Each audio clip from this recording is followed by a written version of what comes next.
Okay. We're back live. I don't know if I have any of you left,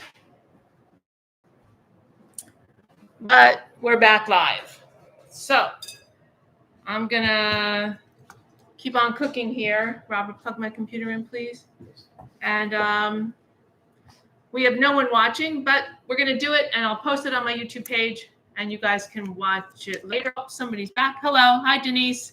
Now it's trying to make me download software, but we're gonna go back and see how far we get. Okay, so what we have here is our dressing, and you can see it's really pliable in my hands. And what I was about to say before disaster struck is that I'm going to season it with a little salt.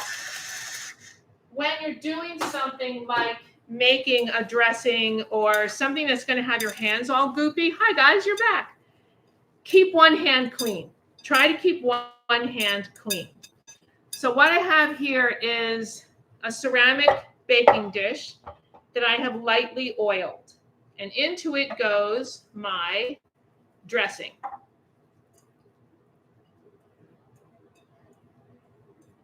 Take that home? Yes, dear. Where is the... Is it safe? Yes, okay. Yeah. Sorry, everything's in here. Sorry. Okay, I lost track. And then you kind of press it down so that it's firm. Now, everything in here is cooked. So it's not like there's raw egg or anything like that. So what we did was, you have two options. You can cover it with foil, or you can just put it in the oven and cook it until it kind of browns a little bit on the top and gets a little solid. You don't really need to cook this forever. So I'm just going to clean my hands real quick. Pop it in the oven? Yeah, please. And I am going to pop it in the oven. Vanna, the lovely Vanna, white on the bottom, because I need the top of the cakes. And move it over to the side because the veggies are going in. Thanks, hon. Love it, dear. All right, here we go. Okay, so that's going to go in, and then you'll serve it on the side or whatever you're having.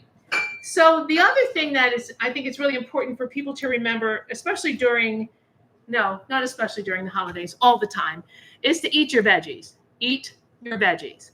So we're going to make a veggie dish that's really simple, could not get easier. It's going to go in the oven, be lightly dressed, and if you make a lot, you can freeze it. If you don't make enough, you make more. Very easy. We have one small-ish sweet potato that I washed. We're going to take that sweet potato and cut it into small chunks. And the way you do that is you turn your vegetable about 90 degrees every time you chop, right? And what you're creating is sort of irregular pieces that give a lot of surface area to bleed the sugars of the veggies into the dish. So they become very sweet. They're going to go into a baking dish. This is the coolest baking dish because it's an Ergo Chef skillet that has handles that attach like this. And then you release them. How do you release them? Like that. And then you lift it off. But this can go right into the oven or on the stovetop. They're some of my favorite pans. The second thing to go into our roast, and the third thing will go in when it's done. This is how Brussels sprouts arrive in the world, like this, on their stalks.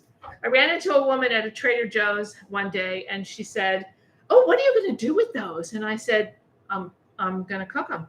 She said, "Oh, I dip mine in gold for Christmas decorations." I was like, not gold. Yeah, she said gold. Yeah, she said like a gold leaf. Yeah. No, not gold, but yeah. Anyway, I eat them. So all you have to do,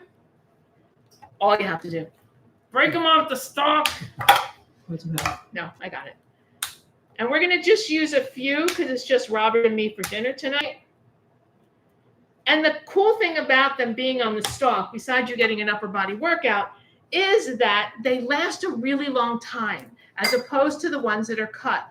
And you also don't have to do that thing of trimming off the bottom because the bottom doesn't get dry because it just came off the stalk. So we're going to cut them in half. I'm looking for efficiency in baking here so that you guys can actually see the finished dishes before we're done tonight. Maybe. We'll see. We'll see. If not, you post them. If not, I'll post them. And then we will take our lovely veg, and we're going to take some extra virgin olive oil, a little drizzle,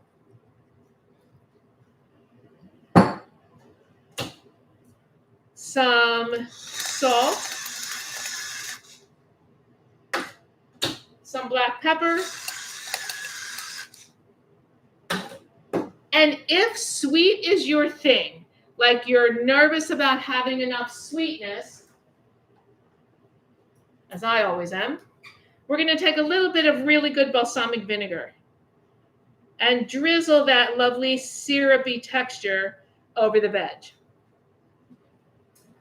Then, using one hand if you can, one hand clean, whenever you're going to mix this so that the salt and pepper get sort of mixed in well. And then you want to arrange the veg so that they're in one layer. Can you all see that? You want to be in one layer. It smells really good. If only YouTube could let you say, yeah, it's really good oil. So the young Vanna White is going to put this in the oven now next to the dressing while I wash my hands. Uncovered? Yes, uncovered. Please. Yeah. Thank you. Right. If you can roast your vegetables uncovered, do that because they have a better flavor. The sugars rise to the surface of each piece of vegetable, and you end up with something that's much more yummy and much more texturally pleasing than if you cover them. If you have to cover them in the interest of time or your oven's not great, that's fine.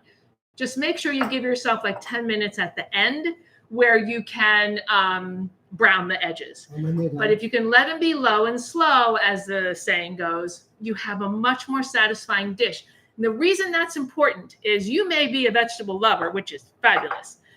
But if you're taking this dish to a house that they are not vegetable lovers in, then you want to make sure that you bring something that is so flippin' delicious that even the biggest anti-veg dude is not going to walk away. You hear what I'm saying? Okay. And then when they come out of the oven, onto them will go these ruby red pomegranate seeds, which will be our third ingredient because you need odd number of ingredients to bring you luck. It's an old Italian thing. Don't mind me. And this way you have a dish that is not only delicious, but is very beautiful. People eat with their eyes. So you have to make sure the food you make is gorgeous. Cool tip, keep the lid off for more. Yep, you got it. Thank you for giving a journey. Keeping one hand clean. Who knew? It's a chef thing. Actually, Brussels sprout. You will actually like Brussels sprouts now. Sorry, you will really like them now. Love your recipe. Thank you. Okay. Hi, Robert, aka Vanna White. Now, all right. So now we're going to move on to what for me is the main course. We're going to make cakes. There's no rule that says for Thanksgiving or Christmas or the 4th of July or whatever that you have to make a pie. Most people are intimidated by pie. I happen to love to make pie crusts. I have a husband who loves pie more than life itself. But most people are intimidated by making the crust. And before I tell you to go and buy a pie crust that's frozen and make sure you read the ingredients, blah, blah, blah, they're really easy. Or you could simply make a cake. I am going to make 3 little miniature bundt cakes. These are some of my favorite things to make. They're oiled, so I can't turn them over. So the oil will spill all over. I want to lightly oil them with the oil that's going to be in the cake. These are going to be olive oil cakes. They're my favorite cakes to make. And what I have in this bowl, this will be pretty easy to show you. This is one of the easiest recipes. You can't screw this up. Okay. And if you don't have mini bundt pans, get them. or you can make it in a regular bundt pan. The thing about bundt pans, I'll tell you while I'm sort of smashing my beet sugar around. The thing about bundt pans that makes them kind of a remarkable thing to use is the cakes rise really easily and really well in a bundt. I'm not sure why, but they do. So since this is an olive oil cake, we are going to add to this sugar. I'm using beet sugar. You can use coconut sugar. Beet sugar gives you a lighter color cake. But coconut sugar is going to give you a cake that's a little more caramel colored.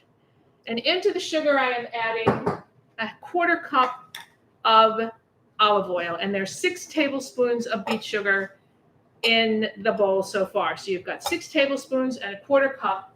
And now I'm going to add some alcohol-free vanilla. About a teaspoon, 2 teaspoons, add whatever you want. Vanilla is one of those things that is so beautiful that you can't really overdo it. A little pinch of salt because that's going to help us to have sweetness. Some freshly ground cinnamon because it's kind of a spice cake. If you can't freshly grind your cinnamon, I'm sorry for you. No, I'm kidding. But if you can, you could use like a pumpkin pie spice in this cake, which is a mixture of cinnamon, nutmeg, and allspice. And that's always a nice thing to also add to a cake because it gives you that whole holiday feeling. We're going to mix just the oil and the spices and the salt together. It's going to form like a paste almost. Now we're going to add to this a tablespoon. I do not know why this product works. I wish I could tell you guys I knew why it worked, but I do not know why it works. Bob's Red Mill Egg Replacer. I have a tablespoon here, right there. There's a ton of egg replacers out there. No, wait, no. It's already wet. It's fine. It's wet. It doesn't matter. I don't know why this one works, but this one rises a cake like there's eggs in it. It's going to go into my 1/4 cup measure. As you can see, I am not a careful baker. I am more of a fly by the seat of your pants baker. If someone's kind to me, they say I'm an instinctual baker. I don't know if that's true. But anyway, so you're going to dissolve 1 tablespoon of Bob's egg replacer in a 1/4 cup of water. Okay? Then you're going to add a teaspoon of baking powder. Do not add baking soda because there's already baking soda in Bob's Red Mill egg replacer. Then we're going to whisk once again. And you're going to create like a slurry. You can dissolve the egg replacer and you have sort of this, see it like that texture.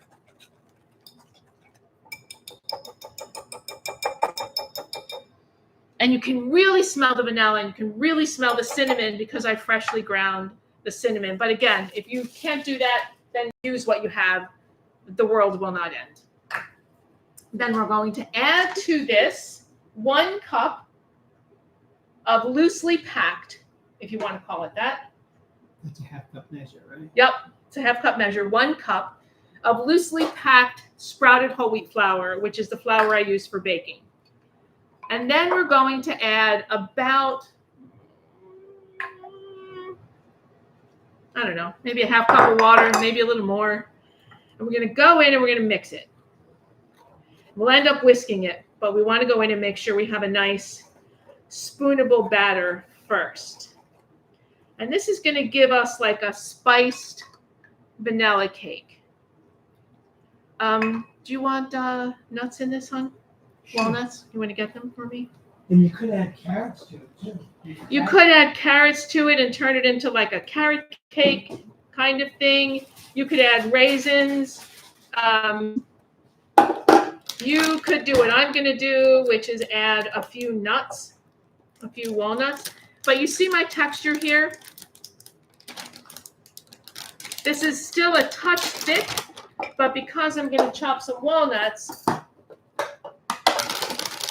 and it's really just a handful. These are miniature cakes. So if you put in too many nuts, they're going to, weigh the cakes down too much. And you don't want too big of a piece, so you do want to give them a coarse chop.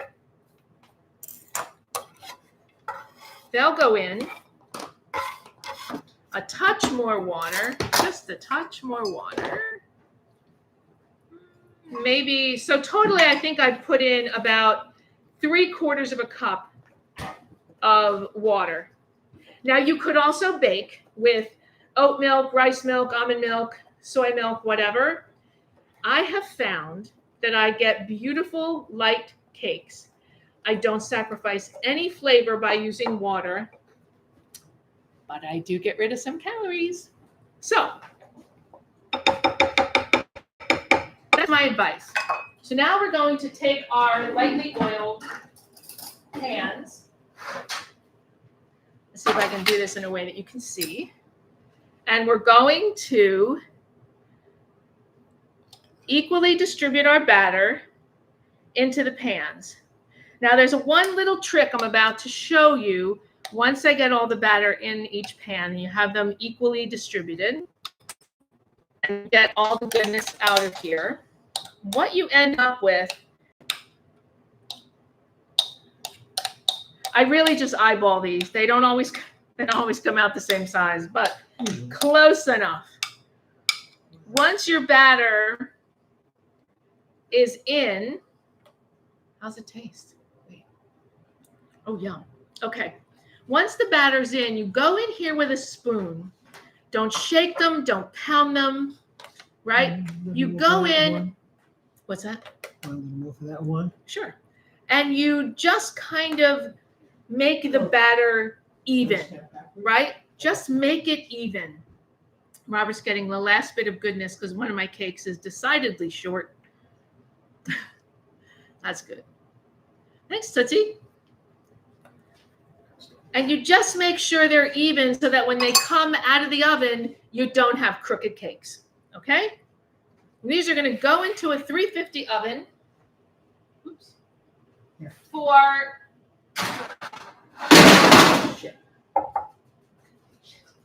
just grab them. I got it. No, I don't. All right. Hang on. A technical challenge has happened. The tray slipped.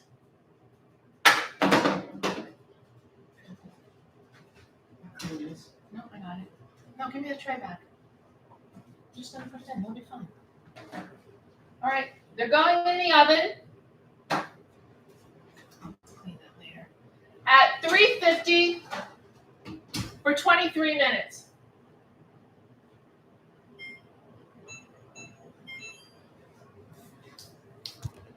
And if those cakes rise, it's going to be a miracle. They will. They probably will. Okay, so just drop that in the sink. All right. So now, what you could do, if you want to, we're going to talk now so that we don't have to have any more disasters happening. We're going to talk about everyday stuff and making your life easier in the kitchen and being able to do this holiday, no holiday, without too much stress. So while the things cook. So this is the way we will do this so that we can do this while things cook. You love watching me cook, even when I drop the pan, Michelle, and leave cake batter on the rim of my oven. Yeah, thanks. I like your confidence. Here's a finished cake. Oh yeah, so I baked these cakes yesterday to take to a dinner party. And I did a dark chocolate olive oil cake. So you can see the little bundt cake comes out great. And one of these little cakes will serve 2 to 3 people because they're really quite rich and really nice. Okay, let me see if I have any questions. I can't screw this up. No, I kind of can. Beet sugar, it is. The beet sugar is organic that I'm using. I did bring it back from Italy. And the interesting thing is here, I got burned on the oven. Interesting thing is here, beet sugar is quite expensive. In Italy, I buy it for €1.98 for 1.5 pounds of organic, locally produced beet sugar. I mean, seriously. Okay. How do we make life easier in the kitchen? Okay. Let's talk. Let's get serious. The first thing you have to do about making life easier in the kitchen is never, ever utter the phrase, I'm just cooking for one. You are not just cooking for one. You are cooking for yourself. And whether you are cooking for yourself or your family, you and your husband, whatever it is, there is no less value because you are cooking a small amount. And yes, we all know the tricks. You can make a pot of soup and freeze it, blah, blah, blah. But really what you have to do, and this is a mental thing, you have to, my oven attacked me, hang on. You have to decide that you are doing this. You have to decide that your life is worth this. You have to decide that while no one can say to you, I can guarantee you that you will have more life if you change than if you won't. I can guarantee you, and I will guarantee you, that the quality of the life you do have will change completely if you change your food. If you eat mostly plants, look, I'm going to go all vegan on you because I am and have been for 42 years. But the truth is, even if you are, sorry, I have to wash my hands. Even if you are 80% vegan, that's one hell of a lot better than not being 80% vegan. If you are eating less processed food, that's a hell of a lot better than not eating it. And there are so many options for you to get what you need. First of all, in a protein-obsessed culture, as we live in, we worry that we get enough. Somebody emailed me the other day, I'm supposed to get 90 to 130 grams of protein a day. I don't even know what that means. I don't know what that means. In our house, we are very active. We work very hard. We are very active. We don't sit on our asses all day. We eat protein 3 times a day. There might be red lentils mixed in with millet in the morning, chickpeas or fava beans in with rice with a side of tofu or a side of fava beans or a side of cooked lentils.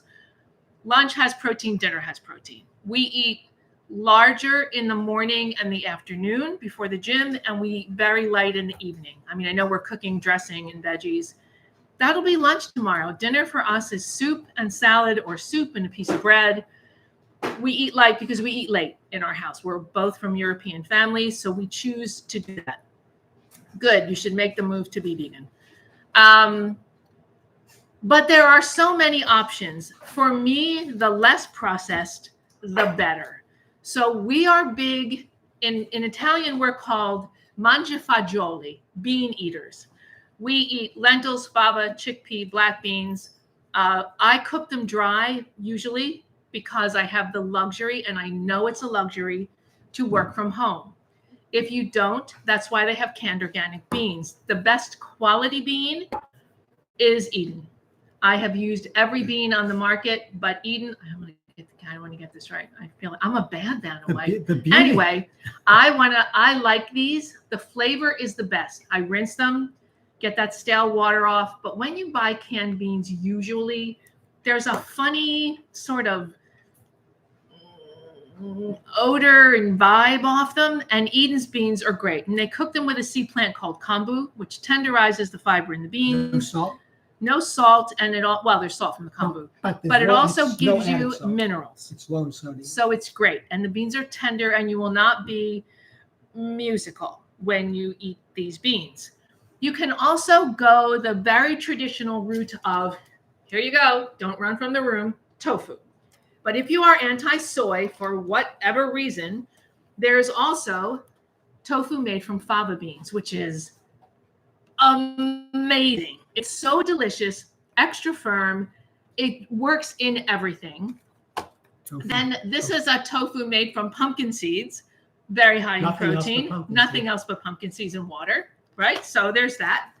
Then there's sriracha tofu, which is hot and spicy, and I've already sriracha'd it for And you. This company makes a sriracha They tofu. do, but all you Baba. basically have to do with this, chop it up, throw it in a salad, chop it up, throw it in a stir fry, chop it up and, I don't know, you make a sandwich, right? Something. It's so easy. If protein is your issue, it's completely easy. This is a soy-based tempeh. Now, tempeh is different from tofu, right? We all know this, I hope. Tempeh is fermented soybeans. Tofu is cooked soybeans. The difference is tempeh, most people find tempeh to be extremely more digestible than tofu when they make the transition. Then there's this company, which is owned by my goddaughter in San Diego.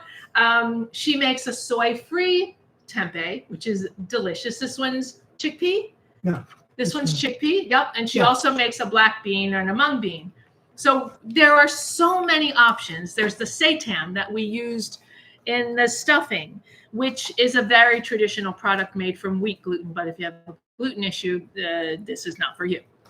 And then there's like fun things like a fake Italian sausage made from not soy isolates or whatever, but from tofu. Thanksgiving. And then for Thanksgiving, if you have to be the one who has to bring something that you'll eat and you don't want to stand out, shall we say, I just found these the other day. This is a serving for 2 people. It's a stuffed, I don't know, savory turkey without an E, so we know it's not turkey. But you cook this, you bring it, you put it on a plate, nobody's going to go, oh my God, what are they eating? They're going to think you're eating what they're eating. So what I'm saying to you sort of in short is, do I want to be so bold as to say there's no excuse anymore? Cindy, hold on. I'll come back to that rant. Tofu, what do you mean by last longer? If I'm not going to eat the whole brick, I store it in water in a container, and then I change that water if I'm not using it right away. And if you really have to keep it a long time, you can freeze it, but you have to remember that the texture will change. But you can buy It'll become more firm, and it'll be a little bit not as tofu-y, but still delicious. Still tastes like tofu, but it'll be a little firmer. But you can buy different sizes too. This is 16 ounces, but you can get 12 ounces. Yeah, you can can. buy something. You can buy baked tofu in a package, but it'll keep. Listen, no, you're right. Please go all vegan on us. Please go all vegan on us. Well, you want me to go all vegan on you? I'm going to tell you something really quick. In January, I swear I will have this down by then. I don't know what happened just now. YouTube kicked us off, and then I had to redo the whole thing, and they kept saying it's the same name. You can't use this again. Anyway, so I will have this figured out. I'm going to do one in December, but in January, I'm having a guest. It'll be my first guest. Huh? What's the book? In the living room. And his name is Will Potter. And Will Potter wrote 2 books. One is called Green is the New Red. And one, yes, Cindy, just put it in another container. That's your easiest way, with a cover so that the water doesn't get all goopy. His name is Will Potter. He's an investigative journalist, and he wrote 2 books. One is called Green is the New Red, and it's about how after September 11th, animal activists were, instead of being a nuisance to corporations had them, through lobbying, put on terrorist watch lists. And they were being arrested. If they tried to take surreptitious videos in factory farms, they were arrested and put into prison and persecuted in a way a terrorist would be. So he wrote a second book called Little Red Barns, which is about the myth of where our meat comes from. And the thing that sticks with me about the second book is how gaslit we are by corporations. And so one of the things that sticks with me a lot in the book is he talks about the company BP Oil and how BP sat with their marketing team and said, how do we take the focus of what we're doing to the planet. And they came up with the phrase, and we've all heard it, we've all used it, carbon footprint. And so what they decided to do was put it back on the consumer. So Jill Weinberg, what's your carbon footprint? Don't look at what we're doing over here. We're a good corporation and we're doing the best we can. But what about you? What about you, Cindy? What about you, Michelle? What's your carbon footprint? Basically laying climate change at the feet of the consumer instead of at the feet of the corporations who are basically cracking the planet in half. It's the most amazing, enlightening, enraging, terrifying book I have ever read. And I've read a lot of books. So Will is going to join me in January. So I promise I will straighten out the tech crap. Because I don't want to be humiliated. Well, I'm just not sure if it's because our no, that's modem fine. is on the third I don't floor. know. And Anyway. so we're going to talk to But our we're tech back. people. We're here. So I'm going to check the oven real quick. Excited by soy-free tofu. Yes, it's an amazing thing. Yes, Robert was reading this in one of my posts. That's true. Will is, it's funny because I just DM'd him. It was on a whim. It was on a whim. I DM'd him on Instagram. I didn't even know he was on Instagram. So I find him, I DM him, and he gets right back to me and goes, "Oh my God, this would be so cool. Let's talk." And I was like, wait, what? So I mean, he's big. He's big. Yeah, he was on Jon Stewart. He's on the senior advisory board of TED Talks. He was on Bill Maher. He was on Jon Stewart. And so he's going to be on our little YouTube. So I can't screw this up. But I won't. And anyway, let me check the oven. Robert, you can say something if you want. Now that I've babbled for... Yeah, okay. How was everything? Oh, they're good. They're good. Yeah. The cakes are rising. Cakes are rising. That's a good sign. Oh my. Okay. So yeah, I guess, were you talking to somebody who was talking about cooking for one, Christina? No. It just always comes up, and they always use the phrase, "I'm just cooking for me." Yeah. And I never say that because, and not Right. because L'Oreal says we're worth it, Right. but because you are worth it. This is, Right. it's like, this is your life. And Prior to meeting Christina oh in God, when his life 1980, changed in forever. 1983, I mean, I worked a full-time job and I was a big-time runner. Wait, what are you but saying? You I don't would- work now? I would come home from work at 5 o'clock at night and I'd quick put up a few dishes. I'd put up some rice in a pressure cooker. I'd put up some lentils. I'd put up some soup. I'd go out and run 6 miles, come back 45 minutes later. The rice was done, the lentils were done. But I always cooked in a way that I could have leftover rice so I could make some sushi rolls for the next day for lunch, or I could turn the lentils into a lentil loaf A or burger. a burger. Right. So when you cook, I always say you never cook for one. You never cook for one. You cook for your own health and lifestyle, but then you cook in a way that you can take what you've cooked and use it in something else. Robert has a great philosophy, which is that if you don't take care of yourself, you can't be as good as you can't be as good a brother, sister, husband, wife, worker, friend, partner, friend, whatever. There's a question. Is the book called Carbon Footprint? No, it's Will Potter. That's another book that's pretty good, but that's like reading Dr. Seuss after you get done with what Will has to say. Google Will Potter. So you can check your baked items without fear of a failure. Thanks, Michelle. You're right. How do you make a tofu less longer? I'm just making sure I didn't miss any questions. Put it in another container. Yes, saw Robert. Yeah. Okay, and good. make sure if you're keeping tofu, just rinse it every day. If You're not eating it. every I mean, day. we eat it pretty often. Yeah. I'm not going to lie. We Every go day. probably through a brick every couple days. We go through a pound every couple. We eat a lot of protein, a lot of plant protein in our house. But also remember, if you don't always want to feel like you're obsessed with protein, there's protein in everything you eat except fruit. So, there's protein in veggies. Cows eat grass. We all hear that same argument. So the fact that we worry so much about it as though we are all still warriors out in the wilderness, catching dinner, it's not the same. We fight for parking spaces. We don't fight for anything. But in the climate we live in, politically, societally, environmentally. There has never been a time where it was more important to be strong and healthy and focused and able to think straight and do stuff.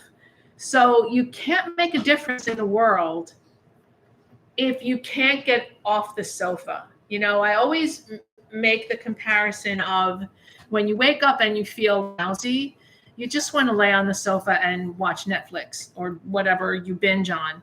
When you feel great, you feel like you could change the world because you probably can. And what's this? We try to eat only organic products. It looks like you're willing to go for a non-GMO. Yeah, I am. I'm not going to lie. I'll go for a non-GMO if it's not organic. I never want to put a barrier up for somebody to not eat a vegetable. I don't want them to come back to me and go, well, couldn't eat broccoli, couldn't find organic. Because that's not true. Even with pesticide residues, even with glyphosate residues, I know you're going to kill me for this, it's not going to kill you as much as ultra processed foods will. So I'm saying I do the best I can with organic. We happen to live in a city where it's very accessible. Our farmers market is organic, you know, and very affordable. Well, a couple of things were non-GMO, but not organic. So True. I do the best I can. I would say our household is 75, 80%. Yeah. Yeah. And I think I don't always buy organic dark chocolate, but I buy fair trade. You know, so but I also feel like we live in a culture where you look at the world and there's so many people that struggle and they're not worried about organic. They're trying to get food on the table. They're worried about getting food on the table and feeding their kids. And if we're eating a healthy diet, if something's non-GMO, I'm okay with that. It's not a choice we would naturally make, but it's not the worst thing in the world for people if they're... You know, Leonardo da Vinci famously said that the only time that people can reflect on what they eat is when they have a lot, when they have abundance. And we have a lot. When a culture doesn't have a lot, like they weren't reflecting on what they were eating in the medieval times. But when the Renaissance came and they had abundance again, people could reflect on what they ate. And Da Vinci was the first humanist on record, probably not the first, but the first humanist on record to say we should not eat anything that has blood in it, and became a vegetarian, vegan, really, as did Michelangelo, even though they hated each other. They both were vegans. But they were competitive, so they kind of hated each other. So it's really a sign that we have enough when we have the brain space and the capacity to reflect on the choices that we're making. So for me, I say do the best you can, do the best your budget allows, buy things as fresh as you can. But if fresh proves to be too much work or too hard on your budget, buy frozen veggies. Frozen veggies are frozen at the peak of their freshness, and they will never kill you. What will kill you is not eating vegetables at all. I wish I had more Monica chocolate too. Will Potter is adorable. He's also, he's amazing. Christina, thank you for saying this about non-GMO. If organic isn't available, we're just doing the best we can. You got to do the best you can in any moment of your life. Where you don't want to sort of let go. Robert had a heart incident a couple of years ago. And the cardiologist came in and he said to me, do you think Robert is going to want to see a psychiatrist before he leaves the hospital? I'm like, what? Robert, why? And he said, well, usually when somebody lives a healthy lifestyle and eats a healthy diet and has a trauma like this, they say, well, screw it, I'm going to Taco Bell. And I said, clearly you have just met my husband tonight. Robert's commitment is far higher than, he's not going to go to Taco Bell. And, you know, we found out that his incident was caused by genetics and blah, blah, blah. So what's not going to serve you is saying, this is too hard, I don't want to do this, it's just me, I'm just going to swing by drive-thru on my way home. That's never going to serve you. And is it work? Yeah. You got to do this. You got to dirty the kitchen, wash the dishes, put them in the dishwasher, wash your knife, learn knife skills. You got to do it all. But it's easy. It's once you get I just told him Good how hard it is. It is easy, but the truth is, if you're not worth the effort, I'm going to be a little offensive now. What the fuck is?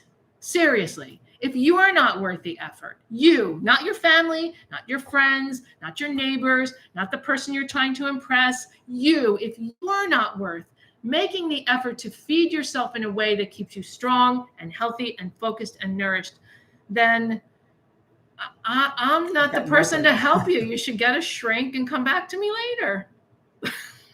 A cooking teacher. Get a cooking teacher, right? I am enjoying this chit chat too, although I feel like it's very unsighted. Sorry. I'm so glad Robert is okay. He is okay. He's great, actually. When he left the hospital, the doctor said, you need to know this won't affect your longevity. Yes, thank you. Yeah. And it hasn't. And it hasn't affected his stubbornness either. But that's a good thing. What? Oh, sorry. Oh, he's right there. Yeah. Sorry. Having a heart attack wasn't in my plan. But, no, it wasn't. Wasn't in my plan. It does take some planning. Cindy, let me tell you something. I still have it. Where's that green book?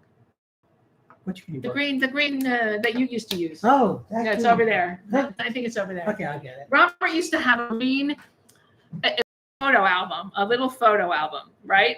And he wrote his menus in it. And the reason he wrote his menus in it, here it is. This is 1970. Yeah. I started this in 1970, okay? And in this little book from 1970, I have all these note cards with all my recipes. And it's just pages and pages. And it's everything from making amasake, which is a rice drink, to variations of tofu preparation, transitional cooking from summer to fall to winter. But there's a reason that I'm telling you about this, Cindy. What he did and I was cooking for one. He was cooking for one, but what he did was, by writing his menu, he could shop in a way that allowed him to cook and know he had what he needed for the week. I said before there were Post-it notes. Yeah. Before Post-it notes, I would once a week sit down, write all his menus. Write all my menus for the week. I'm going to make rice on Monday and on Thursday. On Tuesday, I'm going to make fried rice for dinner. Right. I'm going to make nori rolls with rice. So I never cooked like a half cup of rice. I cooked a cup and a half of rice.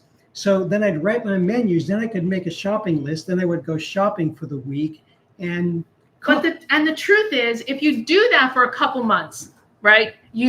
Cindy, you write it down and you make your menus. In a couple of months, you're not going to be writing menus anymore. You're going to go to the market and go, that looks good. I'm getting that. Let's do this. And opening your pantry and saying, let's cook this. The key to all of this is staying stocked. You have to make sure that you have more than one kind of beans, more than just rice. You need to know that you have a pantry. That I'm going to try to do this and try not to lose the connection. There's my pantry. The top shelf is beans. The middle shelf is grains, and the bottom shelf is condiments and spices and stuff like that. I am stocked. I have pasta in another pantry on the other side of the stove. My fridge is always filled with seasonal veggies, always. Not packed to the point where we shop twice a week. We have a luxury to shop twice a week. If you can't, you shop once, freeze some stuff. You can buy a big bunch of kale, blanch it, dry it in a towel, put it in a baggie, put it in the fridge, and when you take it out, it's like fresh to cook it again. So we are a great team. Thanks, Michelle. We are. And so is she, Tom. So are you and Tommy. Yeah. Tell Tommy we said hi. The baking is done. Now, even though I dropped the tray, I can't believe I dropped the tray. I never do stuff like that. Your hands were sticky. The cakes rose. It's hard to see. The cakes rose. I mean, there's a lot of stuff on the tray, but in about a minute, I'll be able to turn them out and you will see that the cakes rose. So when I tell you I'm not an accurate baker, you can even drop your tray. And no, kidding. Don't try not to drop your tray. Let me get my cooling rod. So I'm just trying to stall now so that I can get the other two things out of the oven and you can see them done. Let me get that. I got it. I need to be taller. So Are there any more questions before? I have the terrible habit of buying too many veggies. Okay, so you buy too many veggies. What do you do? What do you do with your too many veggies? What's your name here? It's a terrible habit. Dorothy, what do you do with your too many veggies? Please tell me that you blanch them and freeze them. Then you have them. Doesn't matter. Or you make a soup. Or you make a soup or a stew and freeze that. Yeah. Right? And frozen veggies are everybody's savior, Jill. Everybody. Pantry stocked, fridge stocked, stuff in the freezer. It'll change everything. Are these too hot to turn out? Yeah. Yeah, too hot. Trying to turn them out. This may need a knife because of the. What? May need a knife. I know. I'll get. I'll get the. Yeah. You want to get the veg out? Yes. So take our handy dandy handle. Oh yeah, right. So I'm loosening the cakes from the pan since I, dropped batter everywhere. When we're done with this, I have to clean my oven now. Wouldn't that be fun? Yay! So much for a relaxed Sunday night. But it's my fault. My hands were goopy. Any more questions? I'm ready to change everything. Okay, all right. Take a breath. When you say you're ready to change everything, I have one thing to say to that. Be gentle with yourself. And I'm going to tell you why. If you go into the kitchen, clean out your pantry, get rid of everything and start over, in a week, you're going to say, I hate her guts right now. But if you are gentle with yourself and make gradual changes, but actually change, don't be so gradual that your transition is in 5 years, you're still eating Snicker bars. But I know you don't eat those, Jill. If you're gradually transitioning, then like once a week, you change an ingredient or 2 ingredients. In 6 months, you have a new pantry and a new way to cook, right? When you refrigerate rice, it becomes more insulin resistant. Why would I refrigerate rice? I don't refrigerate rice. You mean cooked rice? Yes. I don't refrigerate rice. I leave it out. I cook it. I probably use it within a day or two. It's not dairy. It's not going to go bad. Unless your kitchen's 1,000,000 degrees, it's not going to go sour. So I really don't refrigerate rice at all. I don't refrigerate a lot of things. My apples are out. My onions are out. My sweet potatoes are out. My squash is out. We refrigerate the delicate things, but nothing else. Let's see how we do here. Yikes. Do I bring this over here? You want to reveal? Yeah. I would like to reveal. Let's see if we can.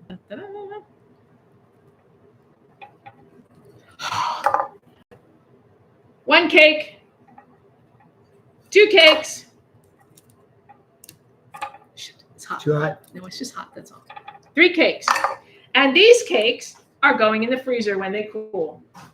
Because I have the cake that we made last night for a party. I have this coffee. So the other thing you can do is make desserts like this and freeze them. So you have dessert. But here's our little vanilla bun. And you can serve them just like this. They're like a cinnamony kind of vanilla cake. They smell You can stew some awesome. fruit. Oh, thank you. You can stew some fruit and put it over top. You can make a frosting. I'm not real big on frostings, but you can. You can also heat, when they're completely cool, heat some rice syrup to a boil and just drizzle over top.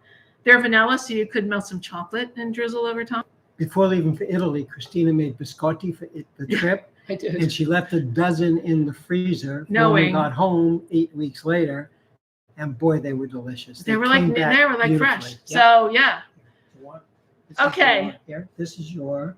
Oh, this is our roasted veg. Yay! Thanks, hon. This is our roasted veg. You see how they browned really well, and the sweet potatoes are soft. Stir in some.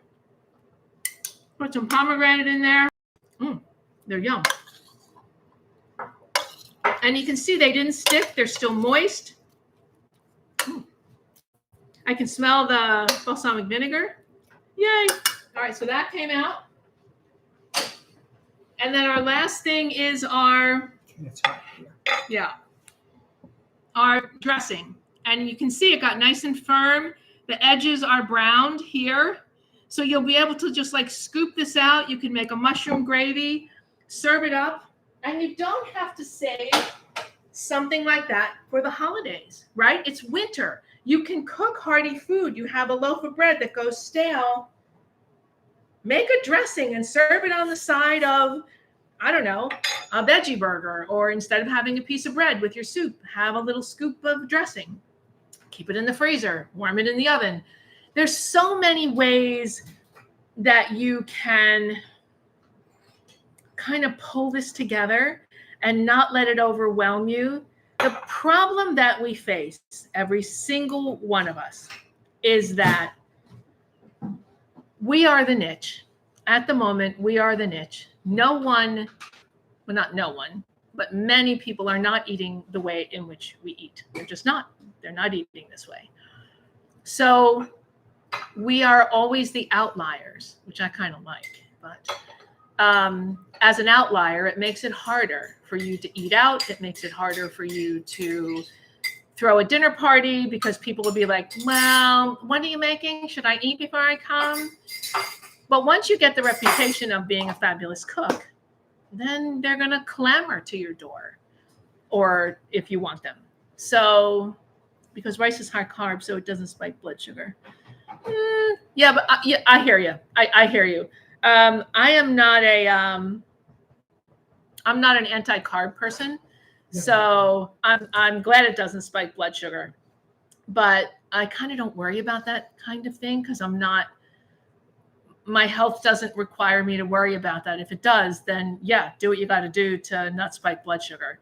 But the thing to remember about things like carbohydrates and things like the glycemic index and all of those things is the glycemic index, which is something that should never have been released to the public ever, ever, ever. It's used by doctors and nutritionists. And the glycemic index is what tells you of the glycemic load of a food on its own. But nobody sits down and eats just a bowl of rice or a bowl of barley or a bowl of farro. They eat it with some kind of protein and fat. And the minute you introduce protein and fat, the other two macronutrients, in with your carbohydrates, the glycemic index changes. And so you have a whole new ball game. So be careful. I mean, if you have a problem with spiking blood sugar, then do what you have to do. I will say that if you don't have a serious medical condition, as you change your food and you eat well and you eat a more plant-based diet, less processed, you will find that your blood sugars don't spike as much either.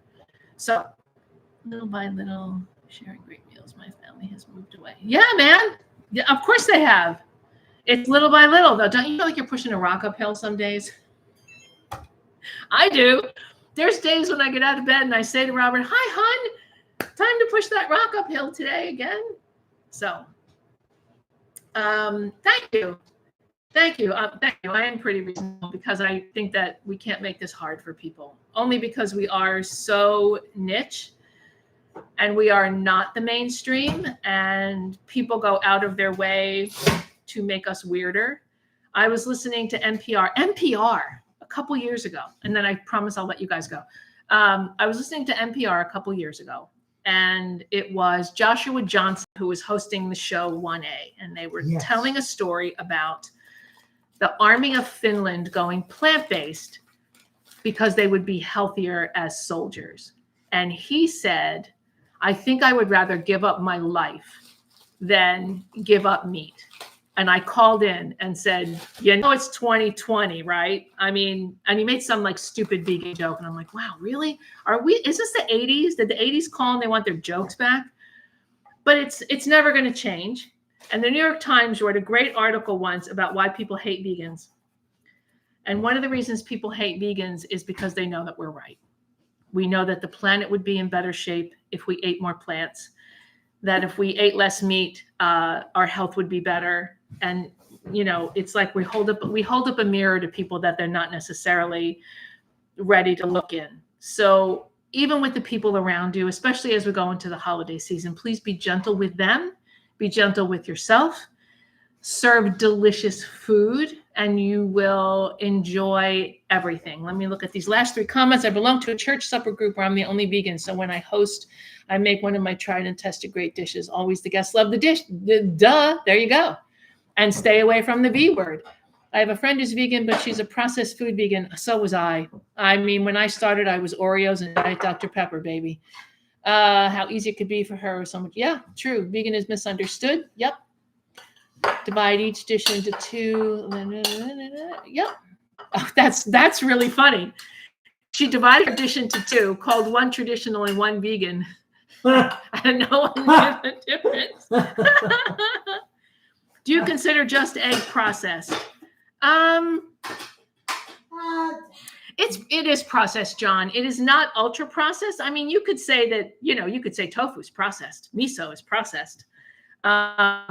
We do process food. It's the ultra processed stuff. Just egg. I mean, I'm not an egg person, so I don't go for it. We've tried it. We have tried just it, about everything. But if you like it and it works for you, it is not so processed that it would be not good for you. So enjoy it. I try to go slow on vegan. Start with dairy free. Yeah, dairy free is yes. I cannot believe it's Christina. Why? Of course it is. Yeah. So, okay. Thanks, Michelle. I'm like, wait a minute. You're already in the camp. What are we talking about here? Okay. So, the next live is December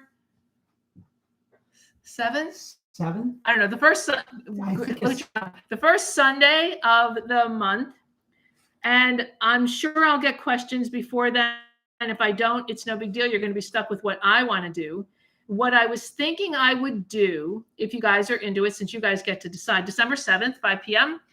I'm gonna talk about holiday baking and show you my sort of tried and true ways that I make cookies that people never know the difference.